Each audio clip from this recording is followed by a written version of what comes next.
No club in world football has created more headlines this summer than Barcelona. Still trying to recover from years of financial mismanagement and the effects of the pandemic that left the club clinically dead, according to President Joan Laporta when he took over, they have pursued a transfer policy that has excited their fans and enraged their rivals. But whilst Barcelona's unique financial situation and strategy has seen the club spend €162 million on transfer fees and millions more on the contracts of Kessie and Christensen, and the renewals of Dembele and Sergi Roberto, elsewhere in La Liga the transfer window has been exceptionally quiet. At the time of writing, 4 clubs, Sevilla, Villarreal, Valencia and Celta Vigo, have made a net profit this summer, whilst Rayo Vallecano and Athletic Club are yet to spend any money at all. In fact, if you take Real Madrid and Barcelona out of the equation, the other 18 La Liga sides have a net spend of just €6.7 million at the time of writing, €114 million less than Nottingham Forest's net spend so far this summer. But why have La Liga clubs become so frugal, and what does it mean for their future? Today on EFD Explained, we analyse the league's financial situation.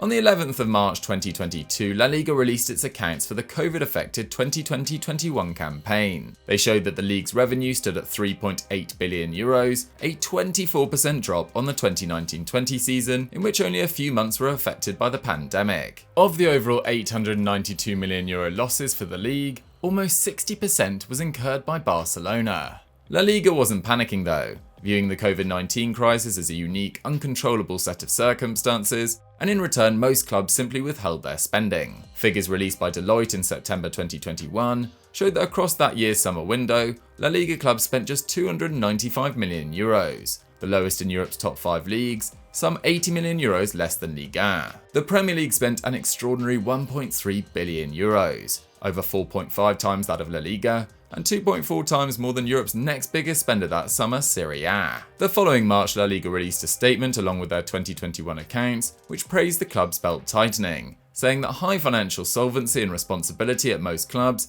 helped overcome this crisis. They predicted a strong recovery in the 21-22 accounts due to the return of matchday fans, and foresaw complete normalisation by the 23-24 campaign. However, to argue that La Liga and its member clubs have been singing from the same hymn sheet throughout this period would be disingenuous. During the pandemic, most European leagues halted their financial fair play regulations for a few years, in order to help their clubs through the financial crisis that was set to ensue. La Liga, however, did nothing of the sort and continued with their own unique rules and regulations. So what are those La Liga stipulations? In basic terms, each La Liga club is assigned a budget to stick to in order to register their salaries. Each budget is calculated by subtracting the club's costs and debts from its income. When over the limit, clubs are restricted in their ability to register new signings and are only allowed to use 1/3 of the money they manage to raise through sponsorship, investment and player sales to register their new signings. This has caused massive issues for clubs. Most notably, Barcelona were unable to retain Lionel Messi and have had to persuade stars to take wage reductions to register new signings over the last 3 windows, whilst other clubs including newly promoted Almeria and Real Betis have faced the same problems this summer. Whilst the Blaugrana's well-documented problems are unique to the club,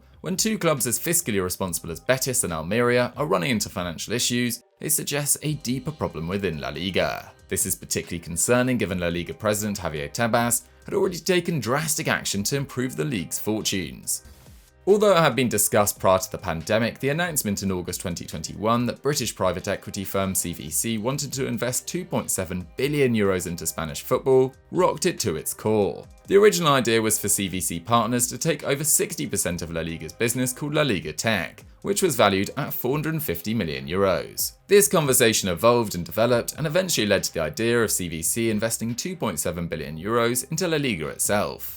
In return, CVC would have access to 10% of La Liga's TV revenues for the next 50 years, with the division being valued at over €24 billion at that moment in time. As The Athletic pointed out, this wasn't a cash injection to close the gap on the Premier League by solely increasing transfer spending, but a more holistic approach that would help Spanish clubs improve from the bottom up. 70% would be ring-fenced for investment in infrastructure, 15% could be used to pay off or refinance debts, and only 15% could be used to improve squads through player wages or transfer fees. A week after the initial announcement, a vote was held at a meeting with all 42 Primera and Segunda clubs present, where just 4 sides, Real Madrid, Barcelona, Athletic Club, and Segunda side Real Oviedo, refused to back the proposal. The backlash from those clubs was fierce, with Real, Barça and Athletic launching a counter-proposal, and Spanish FA President Luis Rubiales even calling on the government to intervene. The divide between the opposing factions was clear. Real Madrid have long been at loggerheads with Tebas, believing that he doesn't respect what the 14-time European champions bring to the table, and according to the Athletic have launched more than 50 different legal actions against La Liga proposals in recent years in defence of their own interests. Having already felt forced into creating the ill-conceived European Super League in April 2021, the chance of them backing a proposal to sell a significant proportion of their broadcasting rights when they operate in their own economic sphere with their own TV channel and huge commercial team were non-existent. Barcelona meanwhile were keen to negotiate their own future on their own terms, which they have managed to do so this summer. On the opposing side, Sevilla president Jose Castro told The Athletic, "It cannot be that there are some very rich clubs and other very poor clubs. There needs to be a middle class who sometimes have a chance of winning big things. And this is a fundamental issue at the heart of La Liga." Across the last 18 completed seasons, only 3 sides have won the title, with Barcelona leading the way with 10. You have to go back to 2011-12 for the last time one of Barcelona, Real or Atleti failed to finish in the top 3. Even in 2021, a season in which Sevilla finished with a club record 77 points, they still finished 9 points behind champions Atletico Madrid in 4th. And the league's broadcasting deal ensures that isn't likely to change anytime soon. La Liga's 2021 broadcasting figures show that Barcelona made €165.6 million in TV revenue, €3.6 million more than Real Madrid. Atletico Madrid were the only other side paid more than €85 million per season on €130 million. Interestingly, Barcelona earned €15 million more than Sevilla and Real Sociedad combined, the 2 sides that ended the 2021 season in 4th and 5th. Spanish clubs were given €1.4 billion across the 2021 campaign from TV money, €1.3 billion less than the Premier League. But Man City, who finished first in 2021, received 5.69% of the Premier League's TV money. Man United, who came second, 5.65%,